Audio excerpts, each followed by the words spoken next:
Estonian Foreign Minister Eva-Maria Liimets visited Israel earlier this week, and I was able to sit down for an interview with her on the grounds of the King David Hotel in Jerusalem. Now, you have to understand, Estonia is a small country facing off against a much larger Russia. So the issue of the Ukraine war looms large. And you might expect that a country that's in that position would be just a half step behind Ukrainian President Volodymyr Zelensky in criticizing Israeli policy towards the Ukraine war and in asking for more in terms of Israel pressuring Russia and in siding with Ukraine. But when I asked the foreign minister what she thought about Israeli policy, well, just listen to what she had to say. Israel has also been our like-minded partner, for example, in the United Nations when we adopted 2 resolutions to condemn Russia's aggression, also Russia prohibiting humanitarian aid. And at the same time, also, Israel joined us when we suspended Russia's participation at the Human Rights Council. And I have seen my colleague, Minister Lapid, also saying and condemning the war in Ukraine. Of course, I think that in this current stage, every country, every politician should ask what we could do more and what we should do more so that this unjustified, unprovoked aggression of Russia in Ukraine would stop. And listen to this, her reaction when I asked her about whether Israel should be doing more to sanction Russia and individual Russians. We, of course, invite everyone to join the sanctions in the way as we have done and as we plan to put forward additional sanctions together with, in close cooperation with the United States and the United Kingdom, also with coordination with the G7 countries. So I think that if Israel could join more sanctions, of course, it would be very helpful for Ukraine. And also I think that it's really kind of a moral responsibility of all the democracies to really put pressure on Russia so that they don't have more finances to finance this war in Ukraine. Now, there might just be a reason, aside from the niceties of diplomacy, why the Estonians decided not to go full force in criticizing Israel and asking for more. And the reason is this. Of course, Estonia also increases its own defense capabilities, and we have many procurements ongoing at the moment. And this is also one of the areas which we discussed today with my Israeli counterpart, Mr. Lapid, but also with the Minister of Defense.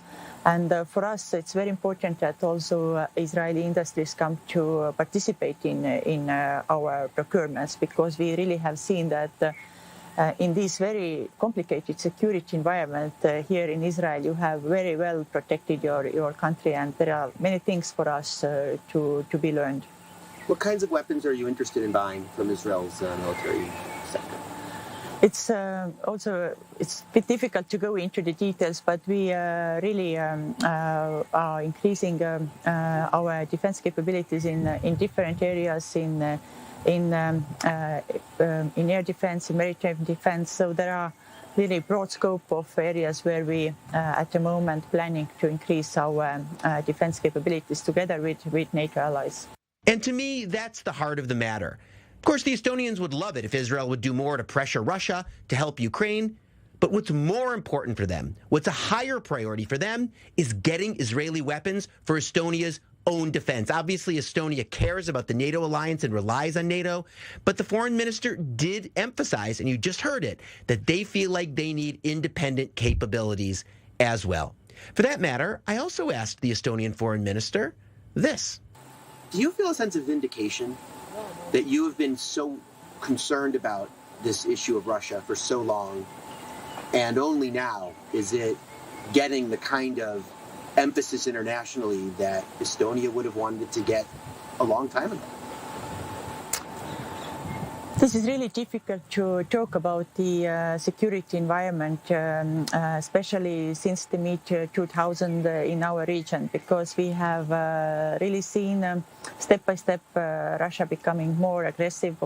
Also, we saw 2008 war in Georgia, for example, then 2014 in Ukraine, now 2022 in Ukraine again. And all these developments have been accompanied by the massive fake news campaign, which is very unfortunate, and it also has changed the public opinion in Russia, which currently supports, unfortunately, this very unfortunate war. And then I asked her this.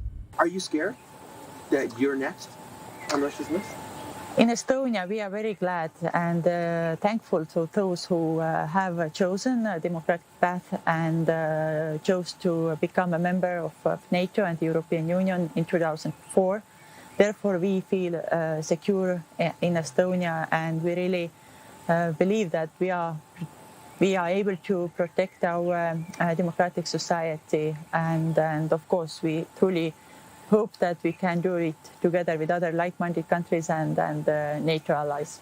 Of course, there are also issues here in our own neighborhood, the Middle East, and I asked the foreign minister about a couple of them. First of all, Iran and the talks surrounding the Iran nuclear program.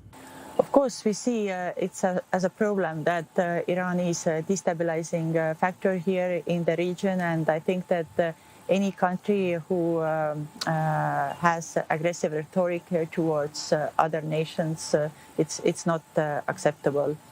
And of course, we also would like to see the JCPOA talks continued and a new agreement achieved, so that there would be no threat of another nuclear power in the world. And there was also this on the Israeli-Palestinian conflict. I would say that with every conflict, of course, it's very important to have direct talks between the conflict parties. And here also we think that it's important that the Israeli-Palestine side would have direct talks and to discuss how to solve this conflict, very long-running conflict already. And also, of course, as also member of the EU countries, we have joined this position that these direct talks would lead to a two-state solution. I think that here in Israel, not I think, but I have seen many interesting and good initiatives. Today morning, I visited Paris Center for Innovation and Peace.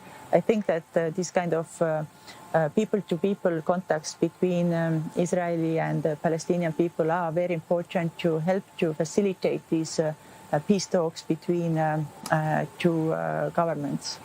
So again, positions on Iran, positions on the Israeli-Palestinian conflict that are certainly well within the mainstream in the European Union, but certainly also not at the hostile end toward Israel, maybe reflecting in part, again, that need that Estonia may feel for intensified defense cooperation with Israel and for buying Israeli arms.